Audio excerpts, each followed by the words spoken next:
Jericho Network on Westwood One.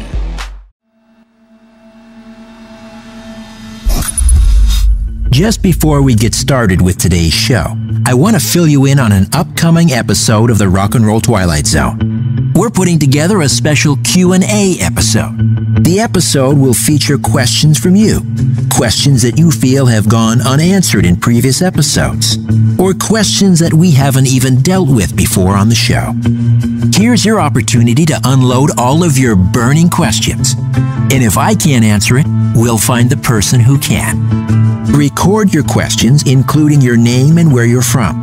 Then email your audio to me at rrtz.questions@gmail.com. That's rrtz.questions@gmail.com. This special Q&A edition of the Rock and Roll Twilight Zone will drop later this summer. Courtney Love is almost certainly the forger. She was practicing someone's handwriting. Kurt Cobain did not die of a shotgun. This is the Rock and Roll Twilight Zone with Richard Serrett. Heard exclusively on the Jericho Network in partnership with Westwood One. Unearthing the biggest stories from the history of rock. Exposing the truth and the tragedy. The stories behind rock's immortals.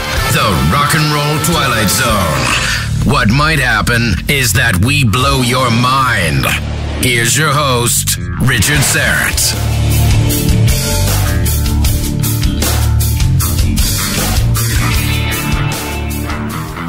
What do Elvis Presley, John Lennon, and Michael Jackson all have in common? It turns out they're all worth more dead than alive. And to this list, let's add one more. Recently, Kurt Cobain became the highest-grossing dead artist in history. Could this sad but true fact provide a clue as to why he's no longer with us? Welcome to part one of a two-part series on the possible murder of Kurt Cobain. On the occasion of Nirvana's induction into the Rock and Roll Hall of Fame in 2014, REM's frontman Michael Stipe said this: "Nirvana tapped into a voice. They were kicking against the mainstream. They spoke truth, and a lot of people listened. They were singular and loud and melodic and deeply original," Stipe continued. "And that voice, Kurt, we miss you." Kurt Donald Cobain was born in Aberdeen, Washington on February 20th, 1967. He formed the band Nirvana along with bassist Chris Novoselic and original drummer Aaron Burkhart in 1987. They quickly became a huge part of the Seattle music scene, which later became known as grunge. Nirvana's debut album Bleach was released on the independent record label Sub Pop in 1989. But the group really took off after signing with DGC Records, owned by recording industry mogul David Geffen. Nirvana became an alt-rock mainstay with Smells Like Teen Spirit from their second album Nevermind, which cemented the group's reputation as the flagship band of Generation X. Cobain was hailed as the spokesman of a generation. However, he was uncomfortable with the label, believing his message and artistic vision had been misinterpreted by the public, with his personal problems often subject to media attention. During the last years of his life, we're told Cobain struggled with heroin addiction and chronic health problems such as depression. The oft-repeated narrative says Cobain had difficulty coping with his fame and public image, and the professional and personal pressure surrounding himself and his wife, musician Courtney Love. On April 8th, 1994, Cobain was found dead at his Seattle home by a security system installer. His death was ruled a suicide by a self-inflicted gunshot wound to the head. The circumstances surrounding his death has been the subject of a number of books and documentaries, which question the official version of Cobain's supposed suicide. Several authors and documentary filmmakers have gone so far as to allege that Courtney Love was involved in her husband's murder. The list of her accusers includes the private investigator and former Los Angeles County Sheriff's Department detective who was originally hired by Love to find her missing husband after he walked out of a rehab clinic in Los Angeles. It also includes Love's own attorney, Rosemary Carroll. Love has never been charged, nor has she been the subject of an investigation into Cobain's death. In fact, none of the allegations you are about to hear have been proven in a court of law. All of these allegations are out there swirling around in the public domain, and she has vehemently denied them all. You're about to meet a veteran Seattle-based journalist who visited the Cobain residence on the day his body was discovered and began immediately broadcasting a local cable access TV program dedicated to investigating Cobain's possible murder. You'll also meet the co-author of 2 books alleging Cobain was in fact murdered. And finally, we'll hear from a Canadian music correspondent and radio host who handled public relations for the likes of Sir Bob Geldof, Ringo Starr, Randy Bachman, Snoop Dogg, the Smashing Pumpkins, and Ray Charles. In this episode of the Rock and Roll Twilight Zone, we're reopening the Kurt Cobain file and re-examining the circumstances surrounding his death. Was it suicide, or are Courtney Love's accusers right? It may just smell like murder.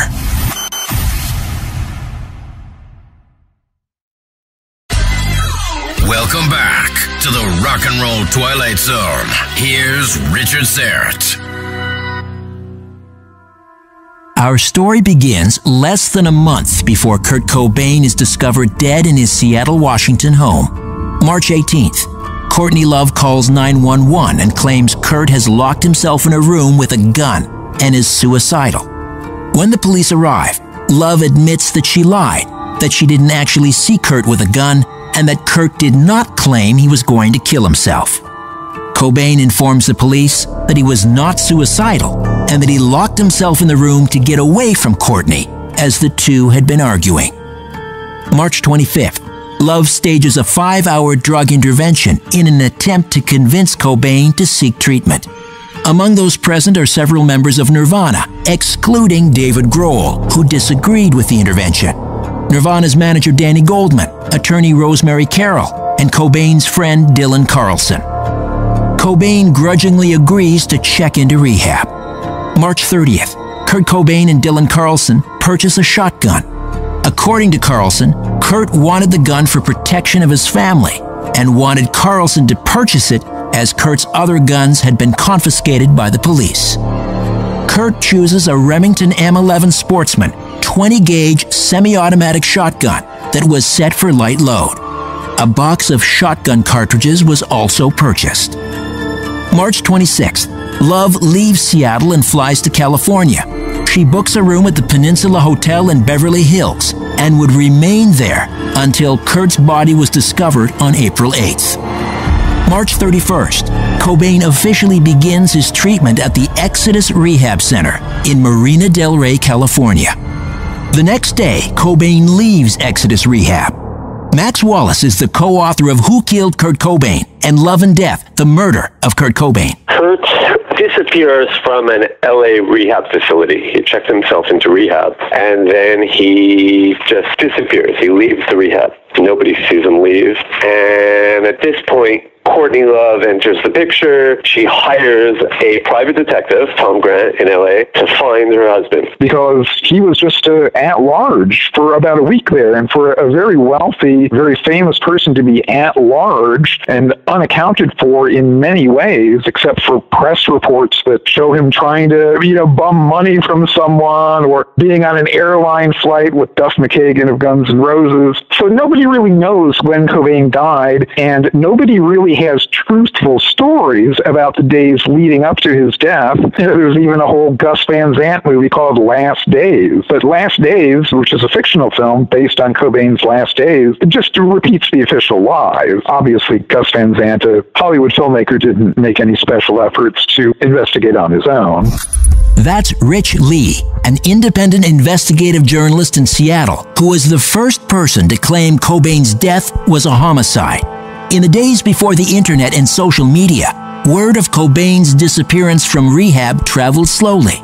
but Cobain's inner circle were said to be fearing the worst. Their worst fears, as it turned out, were about to come true. Eric Elper is a Canadian music correspondent, radio host, and PR consultant. They found his body in a greenhouse in his home in Seattle, Washington on April the 8th. An electrical contractor had found him. The forensic medical response is that he died from a gunshot wound, which was initially, the media was reporting that it was to his head, but then later described in various biographies that were published afterwards is that he actually put the gun in his mouth and died instantly. When Kurt was found dead, Courtney had recently checked herself into rehab. When he went missing, she was in the Peninsula Hotel in Beverly Hills. So Grant believes that Courtney checked herself into the facility so that she would be in rehab when his body was found. There would be no questions asked. Well, he was found around 9 a.m. in the morning by a person named Gary Smith of some company called Vecca Electric, who was there to install security lighting and perhaps cameras to safeguard against intruders. And, you know, from the very beginning, there are problems with the police reports in terms of what the police saw and why things show up in later reports that weren't there in the original reports. Always a problem in police cases. Why is it that the officer who first observes the dead body gives a very different version than subsequent reports that emerge?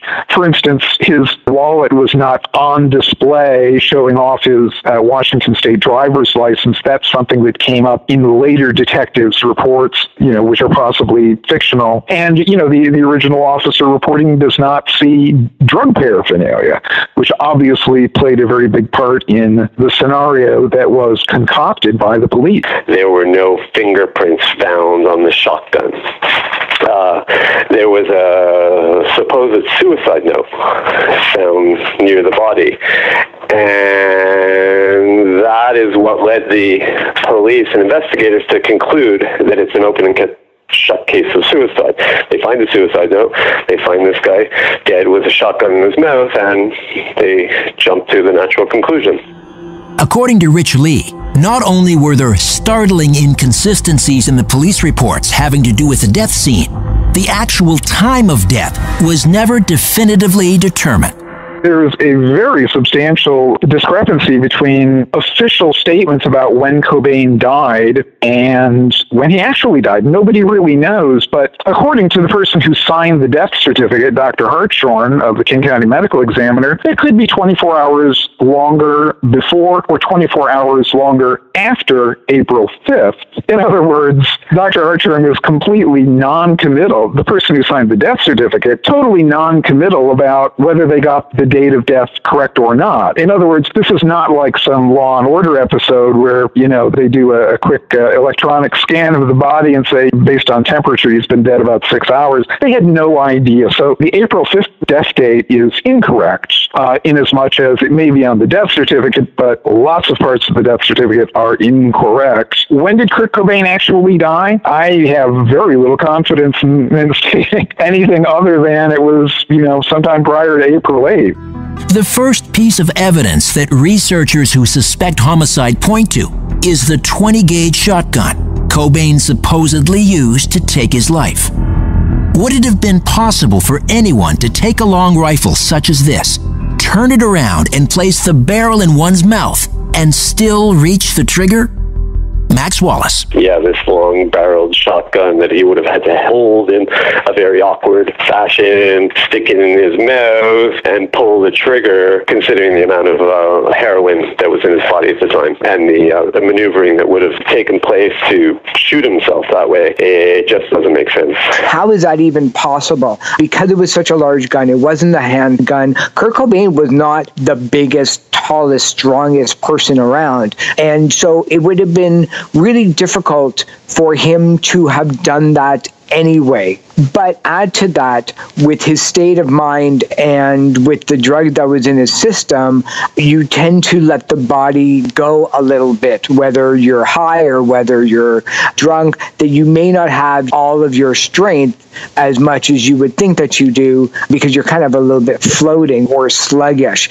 And that's one of the theories out there, is that there is just no way that he could have actually done this himself. I had seen the twin of the gun at the gun shop in the weeks after Cobain's death, and it had, I believe, a 28-inch barrel, which would have been very easy to turn on oneself, but there's I believe it's called a flash suppressor or a choke bore at the end, which adds another 6 inches, which does bring about certainly that issue as to whether it would have been possible to turn the gun on himself.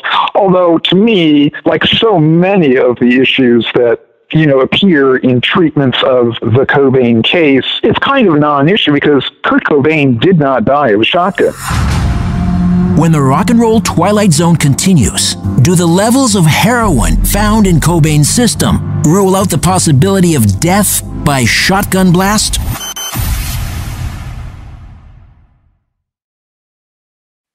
It's pod o'clock, and all the little Rock and Roll Twilight Zoners are eagerly preparing for the next segment. Yes, everyone's chomping at the bit for Pappy Richard to bestow upon them some outlandish finding that may or may not give us an uneasy feeling. Oh, look, everyone. It's Glinda the Ladyfish, Billy the Centipede, and Cappy the Boiler Pig. They're eating BLTs and drinking lemonade. What great fun. Welcome back to the Rock and Roll Twilight Zone. Here's Richard Serrett. You're listening to part 1 of a 2-part series on the possible murder of Nirvana frontman Kurt Cobain. If Cobain had indeed placed the business end of a 20-gauge Remington shotgun in his mouth and fired, one would reasonably assume there would be a significant head wound or exit wound from the blast and copious amounts of blood at the scene. But there was no serious damage to Cobain's skull, no exit wound, and very little blood. But Max Wallace says he consulted forensic experts on these points and concluded they're not significant. A lot of people cite the blood evidence or the lack of blood at the scene, but we pursued that lead, and forensic pathologists told us it's not that unusual. And we really do not know just how much blood there was, because we've seen some of the photos have emerged in recent years of the scene, but we don't have a complete picture, so it's really hard to say how much blood there was or wasn't. But the lack of blood itself doesn't necessarily prove anything one way or the other, so we didn't really cite that as one of the factors. But Rich Lee claims to have seen video of the death scene and concludes the lack of blood and lack of damage to Cobain's skull cannot be disputed nor ignored. Well, for a lot of people, that's the most startling thing of all. But, when I was up a couple of months ago in front of the Court of Appeals here in Washington, I cut to the chase. I said, look, I discovered video in 1994 that showed the top of Cobain's head intact and no blood, not one drop of blood around the top of his head on the floor where the body was found. And that is an impossibility in a case of shotgun suicide. Intraoral explosion inside one's mouth also explodes the back of one's head. And believe me, just about every drop of blood in your body gets exploded out the back of your neck and skull. That didn't happen in this case. According to media reports, the results of Cobain's autopsy and toxicology report revealed that he had 1.52 milligrams of morphine per liter of blood in his system. It's important to note that heroin metabolizes in the bloodstream as morphine. This would require a minimum injection of 225 milligrams of heroin, or roughly 3 times the lethal dose, even for a hardcore heroin addict. The dosage was so strong, according to forensic pathologists that have examined the case and examined the autopsy results, they say that it would have been completely impossible for somebody to have taken that level of heroin and then neatly put away the heroin kit, picked up a shotgun, stuck it in his mouth, and pulled the trigger. He would have been unconscious within seconds of taking this kind of dose.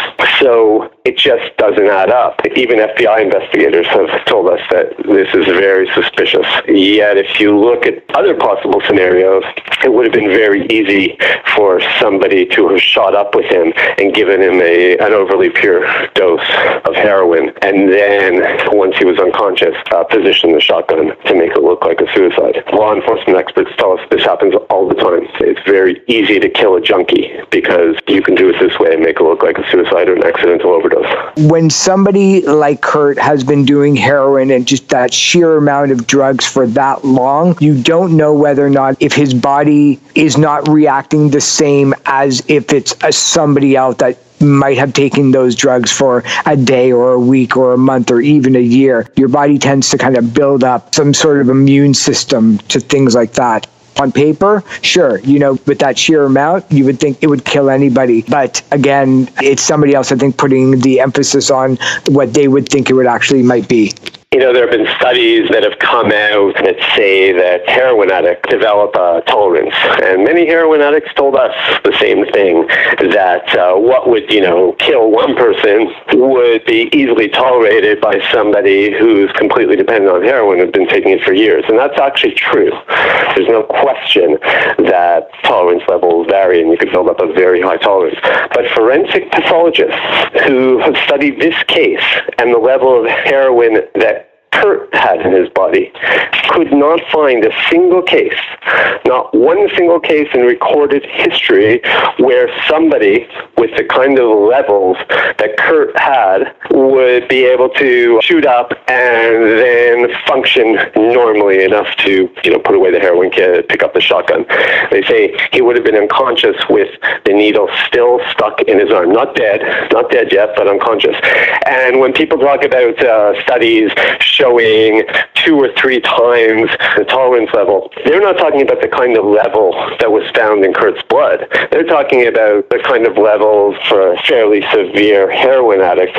But the forensic pathologists that we consulted that specifically studied this case said that Kurt had triple the lethal dose that even the most severe heroin addict could tolerate in his body. Most experts say that kind of dose would have just left him unconscious within a millisecond. If Cobain injected himself with a deliberate heroin overdose, why would he also shoot himself in the head with a shotgun, leaving his baby daughter, the love of his life, with horrific visual images to remember him by? Why not just simply go to sleep on the overdose and never wake up? But according to Rich Lee, this whole debate as to heroin levels found in Cobain's system is moot, because the official toxicology reports were never released to the media or the public. Well, the chief medical examiner in 1994 was Dr. Donald T. Ray, and I had a conversation with Dr. Ray in May or June of 1994, shortly after Cobain died, and I discussed that point with him, and he said, we never released any information along those lines ever. I believe that came from his widow. So the Nick Broomfield film called Kurt and Courtney, which is a pretty famous documentary, really, they focus on this as some critical thing that must be examined in order to be responsible in the case. In fact, that's not an official fact. Therefore, all of this discussion for the last 24 years about the level of opiates in Cobain's system is kind of a moot point until, by the way, when the 20th anniversary rolled around and then Detective Szynski of the Seattle Police Department did make some passing non-scientific evaluation that mentioned the level of opiate in the bloodstream. But it appears that the official investigators are really just playing off what's been in the press. They never released that. Dr. Ray told me that directly. Dr. Ray told me it was his wife, Courtney Love, who released that. When the Rock and Roll Twilight Zone continues, we direct our attention to the suicide note.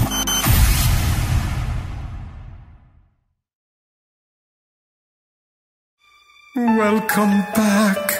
I think this show is going pretty good. Although, why must Richard always talk about death? He's clearly obsessed with the darker side of rock and roll. The macabre, the unfortunate events that happen. But then again, that's what this show is about. Welcome back to the Rock and Roll Twilight Zone. Here's Richard Serrett. You're listening to part 1 of a 2-part series on the possible murder of Nirvana frontman Kurt Cobain. The letter found at the scene by police was immediately labeled a suicide note. The police report states it was apparently written by Cobain to his wife and daughter, explaining why he had killed himself. But was it in fact a suicide note? Even that is now being called into question by investigators and amateur sleuths alike.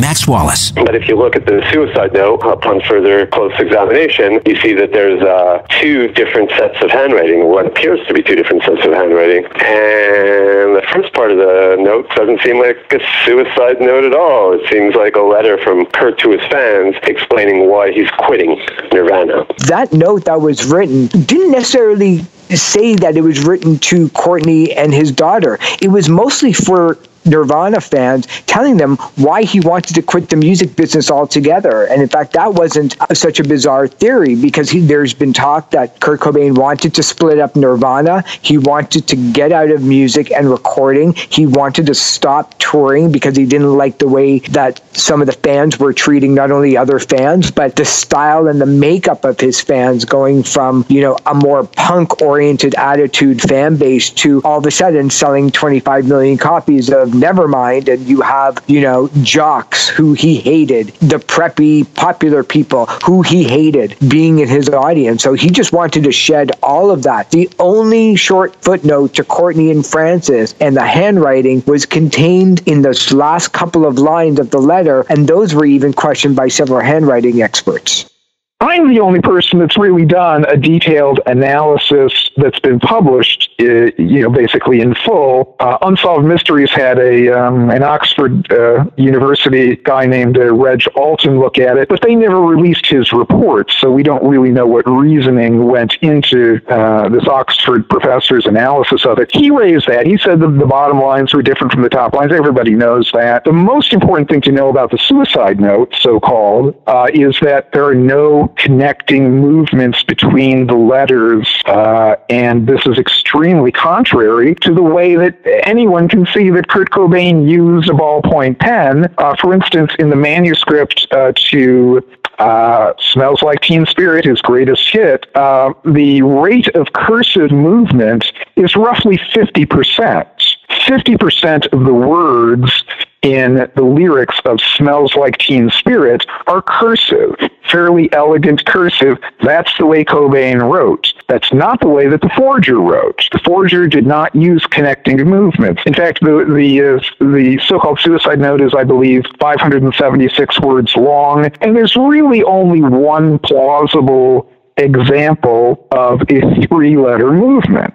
So statistically, it's a little hard to run the numbers here, but compare 50% to a tiny fraction of 1%. So real Kurt Cobain writing, 50% cursive movement. Fake Kurt Cobain writing in the suicide note, less than 1%. Tom was hired by Courtney Love, who was in Los Angeles at the time, to locate Kurt Cobain after he left that drug rehab center in California. And in fact, he was in Kurt Cobain's house the night before Kurt's body was discovered, right above the garage. And he's always stated that although the police concluded a suicide, he can't really prove anything per se, because it's just a theory, but he's always had the feeling that there was something really wrong. Tom Grant has a handwriting practice sheet, the kind of practice sheet that kids use in school to practice their handwriting, to perfect their cursive writing. It's very suspicious when you look at this practice sheet. It seems as if Courtney was practicing how to write in the style of Kurt. And then when you look at the so-called suicide note and the two different styles of handwriting on the note, you start to wonder, was she using this to practice forging a suicide note? And this is something that her own lawyer speculated to Tom Grant. One of the most important elements to the murder theory is the fact that Courtney's own lawyer, the godmother of her daughter, the entertainment lawyer, Rosemary Carroll, was talking quite candidly with Tom Grant. Tom Grant was hired by Courtney, so he was on Courtney's payroll to find her, and as such, her lawyer had no hesitation in confiding to Tom. They were both on Courtney's payroll, and what she didn't know was that Tom was taping all these conversations. So we have tapes of Courtney's own entertainment lawyer speculating that the suicide note was forged, and absolutely rejecting the idea that this was a suicide. She knew Kurt pretty well. So time and again, you have Rosemary Carroll turning against her own client. She was very fond of Kurt. She was his lawyer as well. And it's very clear that Rosemary thought that there was foul play involved. I've been at odds with Tom Grant since 1994 when he first called me up and identified himself as Courtney Love's private investigator, and I thought, well, what the hell do you want, right? But Tom Grant has come up with some absolutely stunning material over the years that he's finally released. The audio recording of Rosemary Carroll saying that she thinks it's a forgery, and also, rather stunningly, which has been seen in Soaked in Bleach, the relatively recent documentary, Rosemary Carroll said that Courtney Love left behind a backpack which included a practice page or pages in which she was practicing someone's handwriting, which looks astonishingly similar, especially to the bottom lines in the note. So, you combine the practice page and the attorney feeling that somehow the whole thing was a forgery, and what you get is Courtney Love is almost certainly the forger. The voice of a generation, just 27, is found dead of an apparent self-inflicted gunshot wound.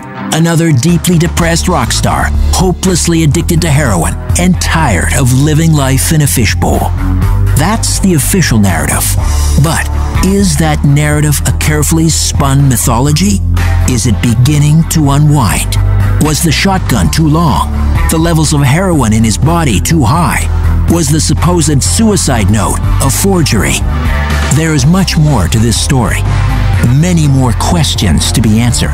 And next week on the Rock and Roll Twilight Zone, we'll dig deeper. Well, when you have someone like Courtney Love involved, it's basically the lamb laying down with the lion and the lamb becoming the lion's breakfast.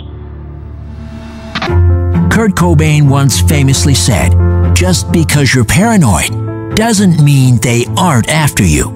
And perhaps more tellingly, he once let slip, "A friend is nothing but a known enemy." Until next time, I'm Richard Serrett. So long for now. In their infinite wisdom, the pod gods have